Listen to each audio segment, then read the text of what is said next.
بسم اللہ الرحمن الرحیم۔ انشاءاللہ اسی سال نکاح ہوگا۔ کنواری لڑکی صرف 7 دن یہ تسبیح پڑھے، عرش سے شہزادہ اتار دیا جائے گا، رشتہ خود چل کر دروازہ کھٹکھٹائے گا انشاءاللہ۔ ناظرین، شادی کی عمر گزر جانے کی فکر میں گلنے والے، اچھے رشتوں کے انتظار میں تھک جانے والے اور لوگوں کے چبھتے ہوئے سوالات کا سامنا کر کے راتوں کو مصلے پر آنسو بہانے والے دلوں کے لیے اب مایوسی کا وقت ختم ہو چکا ہے۔ جب دنیا کے تمام اسباب فیل ہو جائیں،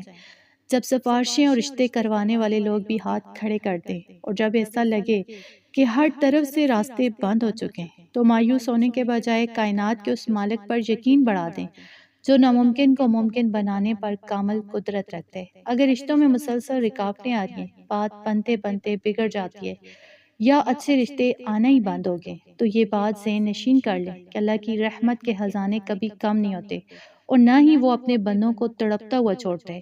جس رب نے حضرت موسیٰ علیہ السلام کے لیے سمندر کے بیچوں بیچ راستہ بنا دیا تھا، وہ رب آج بھی زندہ ہے اور نصیب کا بند تالا کھولنے اور زندگی میں خوشیوں کی شہنائیاں بجانے کے لیے صرف ایک غیبی اشارے کا محتاج ہے۔ نصیب کی بندش، حاسدوں کی نظر بد یا جادو ٹونے کی وجہ سے رشتوں میں آنے والی اڑچنیں اکثر انسان کو نومیدی کے اندھیروں میں دھکیل دیتی ہیں، لیکن ایمان کا تقاضا یہ کہ دنیاوی قانون سے اوپر اٹھ کر اس پاک ذات پر توکل کیا جائے۔ اب تک جتنے بھی لوگوں کے تماشے دیکھے گئے، جتنی بھی جگہوں پر انکار کا سامنا کرنا پڑا اور جتنے بھی تانے سہے گئے، ان سب کو اب بھول جانے کا وقت آ گیا ہے، کیونکہ اب یہ معاملہ سیدھا عرش الہی پر پیش ہونے والا ہے۔ دنیا کے لوگ عمر، ظاہری صورت یا مالی حالات کو دیکھ کر فیصلہ کر سکتے ہیں، لیکن جب خدا کا فضل متحرک ہوتا ہے تو وہ کسی بھی دنیاوی معیار یا لوگوں کی باتوں کا محتاج نہیں ہوتا، وہ بس کن فرماتے اور ناممکن ترین رشتہ بھی ممکن ہو جاتا ہے۔ تو گھر میں جو سالوں کا سناٹا ہے اور جو والدین کی آنکھوں میں بیٹی کی رخصتی کی فکر کا درد ہے، اس کا وقت سعیدہ بہت قریب آ چکا ہے اور یہ خاموش تڑپ اب بہت جلد ایک خوبصورت حقیقت میں بدلنے والی ہے۔ تو ناظرین، تصور کیجئے جب عشاء کی نماز کے بعد پورے یقین کے ساتھ مصلے پر بیٹھ کر دنیا کے تمام خیالات کو ذہن سے نکال کر سچے دل سے پروردگار کے حضور ہاتھ پھیلائے جائیں گے، تو اس وقت عرش الہی پر قبولیت کا کیا منظر ہوگا۔ جب کوئی انسان دنیا کے تانوں سے تنگ آ کر اپنے آنسوں کا نذرانہ لے کر اپنے مالک کو پکارتا ہے، تو اللہ رب العزت کی حیرت کو یہ گوارا نہیں ہوتا کہ وہ اس کے پھیلے ہوئے ہاتھوں کو خالی لوٹا دے۔ اس خاص اور مبارک گھڑی میں اللہ پاک خود فرشتوں کو یہ غیبی حکم جاری فرمائے گا کہ دیکھو، اس بندے کو یہ دنیا کی ہر جگہ سے مایوس ہو کر صرف میرے دروازے پر آیا ہے، لہٰذا اس کے نصیب کو اب ایسا چمکاؤ کہ دنیا دنگ رہ جائے۔ تو ناظرین، اللہ پاک خود فرشتوں کو حکم فرمائے گا کہ عرش سے شہزادہ اتار دیا جائے، رشتہ خود چل کر دروازہ کھٹکھٹائے گا اور اس الہی فیصلے کے ساتھ ہی فرشتوں کی جماعتیں آسمان سے خیر و برکت اور بہترین نصیب کا پروانہ لے کر زمین پر اتر آئیں گی انشاءاللہ۔ رشتوں میں طویل انتظار کا ہونا دراصل اس بات کی علامت ہوتا ہے کہ اللہ پاک نے کوئی بہت ہی خاص، نیک اور صالح انسان چن رکھا ہے جس کا وقت ابھی نہیں آیا تھا۔ اگر اب تک انکار کا سامنا کرنا پڑا ہے یا بات آگے نہیں بڑھ سکی، تو یقین رکھیں کہ آنے والی خوشی اتنی بڑی، حیران کن اور مہار سے کہیں بڑھ کر ہوگی جو پچھلے تمام دکھوں کا مداوع کر دے گی۔ اللہ رب العزت ایک ایسے امیر ترین، عزت دار اور محبت کرنے والے جیون ساتھی کی صورت میں وہ مسرت عطا فرمائے گا جس کا کبھی خوابوں میں بھی تصور نہیں کیا ہوگا۔ یہ وہ لمحہ ہوگا جب دنیا کے تانے دینے والے منہ دیکھتے رہ جائیں گے، انگلیاں اٹھانے والے مبارک باتیں دینے پر مجبور ہوں گے اور گھر کے اس آنگن میں رخصتی کی شہنائیاں اور مبارک باتوں کی گونج ہوگی۔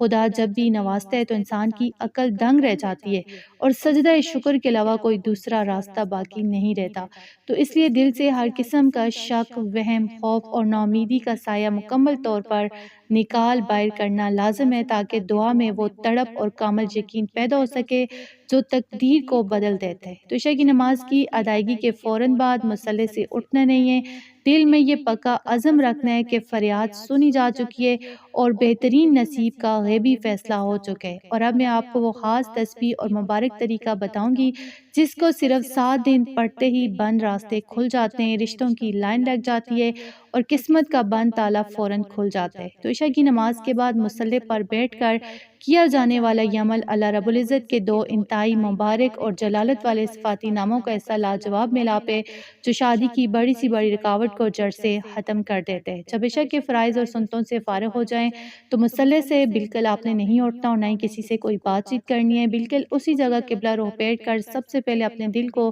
دنیا کے تمام خیالات سے پاک کرنا ہے۔ اس عمل کی شروعات میں 3 مرتبہ درود ابراہیمی پڑھنا لازم ہے، کیونکہ درود پاک وہ عظیم تحفہ ہے جو کسی بھی دعا کی قبولیت کی ضمانت بنتا ہے۔ اس کے بعد اپنے ذہن میں بہترین نصیب، نیک جیون ساتھی اور شادی کا پکا تصور قائم کرتے ہوئے اللہ پاک کے ان 2 طاقتور ناموں یا محیط و یا جبارو کی ایک مکمل تسبیح یعنی پورے 100 مرتبہ تلاوت کرنی ہے۔ یا محیط کا مطلب ہے وہ ذات جو ہر چیز کو اپنے گھیراؤ میں لیے ہوئے، یعنی کائنات کی کوئی بندش، کوئی جادو یا حاسدوں کی کوئی چال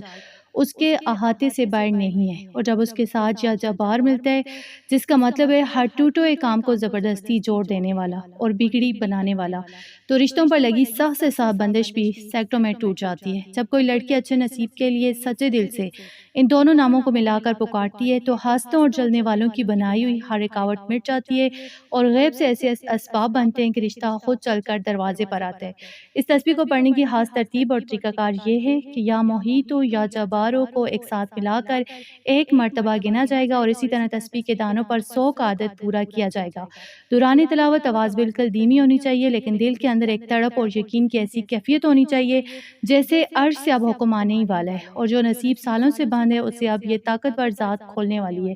جیسے ہی 100 مرتبہ یہ تسبیح مکمل ہو، اس کے فوراً بعد دوبارہ ہمیں 3 مرتبہ درود ابراہیمی پڑھنا ہے تاکہ یہ پورا عمل اللہ کی برگاہ میں سیدھا قبولیت کے درجے پر پہنچ جائے۔ عمل کے فوراً بعد سجدے میں گر جانا ہے اور رو رو کر اپنے مالک کے سامنے یہ التجا کرنی ہے کہ اے کائنات کے سچے محیط اور جبار، تو ہی ہر رکاوٹ کو دور کرنے والا ہے۔ اس مبارک عمل کے صدقے میری زندگی کی تمام اڑچنیں ختم فرما اور میرے لیے بہترین اور نیک رشتہ غیب سے نازل فرما دے۔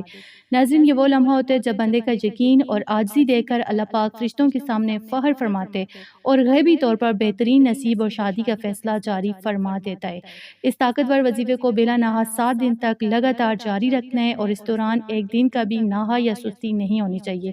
کیونکہ مستقل مزاجی معجزات کو جنم دیتی ہے۔ خواتین اپنے مخصوص ایام کے دن چھوڑ کر بعد میں اس گنتی کو پورا کر سکتی ہیں، لیکن اس عمل کو پورے یقین کے ساتھ کرنا ضروری ہے، کیونکہ اس نے سالہ سال کی بندشوں کو ختم کر کے رشتوں کی لائن لگا دی ہے۔ تو آخر میں بس اتنی سی نصیحت یاد رکھیے گا کہ حالات چاہے کتنے ہی مشکل کیوں نہ ہو، لوگوں کے طعنے کتنے ہی تیز ہوں اور رشتوں میں کتنی ہی رکاوٹیں جو ہیں کیوں نہ نظر آ رہی ہوں، آپ نے اپنے رب کی رحمت سے کبھی نا امید نہیں ہونا۔ وظائف اور اعمال میں اصل چیز مستقل مزاجی اور کامل یقین ہوتی ہے، اس لیے آپ جو بھی وظیفہ یا عمل شروع کریں اسے پورے دل سے جاری رکھا کریں، کیونکہ اللہ پاک کے ہاں دیر ہو سکتی ہے لیکن اندھیر کبھی نہیں ہوتی۔ تو اگر آپ کو آج کی یہ ویڈیو امید سے بھرپور اور اچھی لگی ہو تو ہمارے چینل اردو وظائف کو لازمی سبسکرائب کر دیں، اس ویڈیو کو لائک کریں اور اپنے تمام دوستوں اور رشتہ داروں کے ساتھ شیئر کریں جو رشتوں کی وجہ سے پریشان ہیں، تاکہ ان کی ناامیدی بھی ختم ہو سکے۔ تو کمنٹ سیکشن میں آمین ضرور لکھیے گا، انشاءاللہ آپ کی قسمت کھل جائے گی۔